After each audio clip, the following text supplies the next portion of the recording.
Cienījamie kolēģi, bija tādi laiki, kad pie varas šajā zālē bija komunisti. Un tie bija cilvēki, kuri norāva šos divus uzrakstus, ka Latvija ir neatkarīga demokrātiska republika un ka valsts suverēnā vara pieder Latvijas tautai. Sagriez krēslus uz to pusi, uz austrumiem. Un kas bija zīmīgi šim režīmam padomju laikā, meli bija ikdiena un absolūti normāla parādība. Ja mēs par zaļajiem jautājumiem, Arālu jūras iznīcināšanu, kas bija lauksaimniecības, tolaik komunistu lauksaimniecības radītās sekas, to pasniedz kā grandiozu cilvēku cīņu un uzvaru pār dabu. Černobiļas katastrofa, 2 dienas bija pilnīgs klusums, Kijevā un Minskā, tika bērni izdzīti ar pieaugušiem ārā, notika 1. maija svinības slavinot savus vadoņus. Kurskas zemūdens katastrofa, tas jau ir mūsdienu. Putina Krievijas laikā pirmajās dienās situācija tiek kontrolēta, ir kontakts ar apkalpi, lai gan visi jau sen tur zem ūdens bija miruši un tika uzturēta šī glābšanas iespējas ilūzija. Vai gadījumā kaut kur nesmaržo pēc tā, ka kaut kur esam atgriezušies pagātnē? Mums otro reizi nokrīt drons, patiesībā droni, daudz skaitlī, ielidoja. Un Siliņas kundze, šī valdības vadītāja, saka, es uzsaku dienestu sadarbību, lieliski reaģējot uz Latvijā ielidojošo dronu. Ko var uzteikt, ja dienesti savā starpā iekšlietu ministrija un aizsardzības ministrija tajā brīdī sāk mētāties ar dubļiem, kurš ir vainīgs? Iekšlietu ministrs saka, nē, tā bija aizsardzības ministrija. Aizsardzības ministrija veļ visu vainu uz Vugdu un iekšlietu ministriju. Kāpēc tad tos cilvēks neapziņoja? Lieliska sadarbība. Bravo!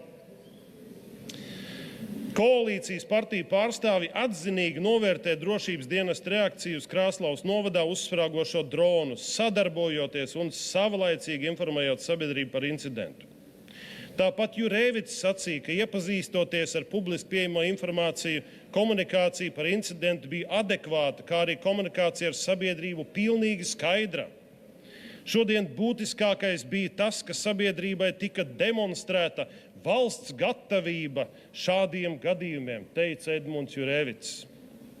Tiešām mēs nodemonstrējām valsts gatavību šādiem gadījumiem otro reizi? Nopietni? Reakcija un komunikācija bija laicīga. Komunikācijas līmenī ir svarīgi, ka tika sniegts pietiekami daudz informācijas, vērtēja Šuvājevs.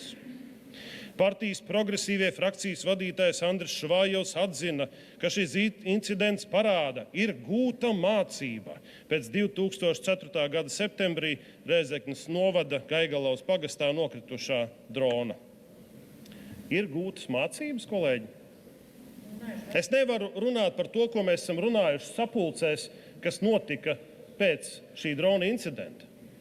Es tikai varu pateikt to, ka mēs atgriezāmies atkal pie tiem pašiem jautājumiem, par kuriem mēs runājām pēc Gaigalaus drona. Komunikācija sabiedrība bija laicīga. Šuvājevs kungs, kā var būt laicīga komunikācija, ja komunikācijas tajā brīdī nebija vispār? Tā, ka vispār nebija.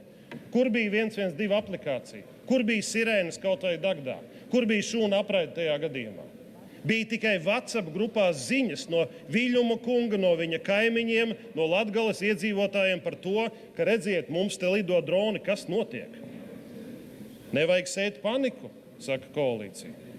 Vai tā nav panika, ka cilvēki nezina, kas vispār notiek? Nopietni? Sprūda kungs saka, vai Latvijai ir dronu siena? Īstā atbilde ir jā, ir dronu siena.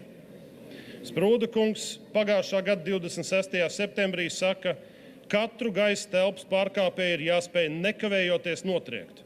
Mums ir jāaizsargā mūsu valsts un cilvēki no 1 centimetra. Sprūda kungs, cik garš ir jūsu centimetrs?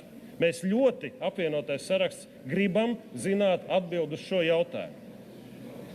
Vai tie ir 50 kilometri, vai 83 kilometri, vai 300 metri, kas bija līdz Svariņu ciemam, kur dzīvoja cilvēki? nebija brīdinājumu. Un apzināti progresīvie izrādās pieņēma lēmumu nebrīdināt cilvēkus, lai neceltu paniku. Jo, kā teica aizsardzības ministrijas pārstāve Liena Gātere, ja drons ilgāk būtu virzījies valsts iekšienē, šūna apraide būtu aktivizēta un sabiedrība tiktu informēta. Mēs katru gadījumu izvērtējam atsevišķi.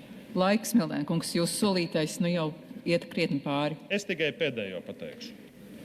Kolēģi, meli šajā valstī ir normalizēti. Un Sprūda kungs, ja jūs gribat turpināt darbu, jums ir jāuzkāp šeit tribīnē. Pilnīgi atklāti un godīgi jāpastāsta par kļūdām un ko mēs esam izdarījuši, lai tērējot aizsardzības ministra budžetu, nodrošinātu mūsu valsts drošību no 1 centimetra.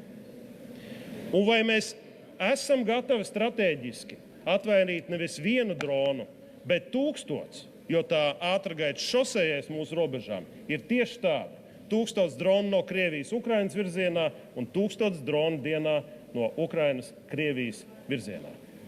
Atnāciet un pastāstiet. Stratēģiskais mērķis tam, ko mēs pielēmām par 5% aizsardzībai, ir kāds un ko jūs esat piegādājis?